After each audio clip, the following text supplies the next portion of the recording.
Welcome to special post. Income tax returns file చేస్తారా? మీరు income tax returns ఈ ఏడాది జూలై 31 లోపే ఫైల్ చేస్తారా? అయితే ఇప్పటి వరకు మీకు రీఫండ్ ఇంకా రాలేదా? అయితే ఇందులో మీరొక్కరే లేరు. పెద్ద సంఖ్యలో పన్ను చెల్లింపుదారులు ఇంకా పన్ను రీఫండ్ కోసం ఎదురు చూస్తున్నారు. ఇక్కడే రిటర్న్స్ సరిగ్గా ఫైల్ చేసినప్పటికీ ఏదైనా కారణంతో రీఫండ్ల జారీ నిలిచిపోయి ఉండవచ్చు. సాధారణంగా ఐటీఆర్ ఫైలింగ్ చేసే సమయంలో మీరు చెల్లించాల్సిన పన్ను కంటే అధికంగా చెల్లించిన సమయంలో ఆదాయపు పన్ను శాఖ నుంచి రీఫండ్ అందుతుంది. ఇదే సమయంలో రిటర్న్స్ ఫైల్ చేసిన వెంటనే రీఫండ్ అనేది రాదని గుర్తుంచుకోవాలి. దీనికి కొంత సమయం పడుతుంది.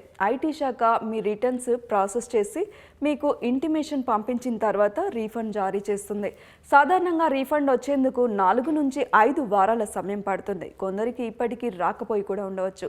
చాలామంది రీఫండ్ అందుకోగా ఇంకా పెద్ద సంఖ్యలోనే రీఫండ్స్ కోసం ఎదురు చూస్తున్నారు. కొందరు 7 నెలలు అయినా ఇప్పటికీ రీఫండ్ రాలేదని సోషల్ మీడియా వేదికగా పోస్ట్ చేస్తున్నారు. ఇంకెప్పుడు వస్తుందో స్పష్టత లేదని చెబుతున్నారు. ఇలాంటి అప్డేట్స్ కోసం సబ్స్క్రైబ్ చేసుకోండి స్పెషల్ పోస్ట్.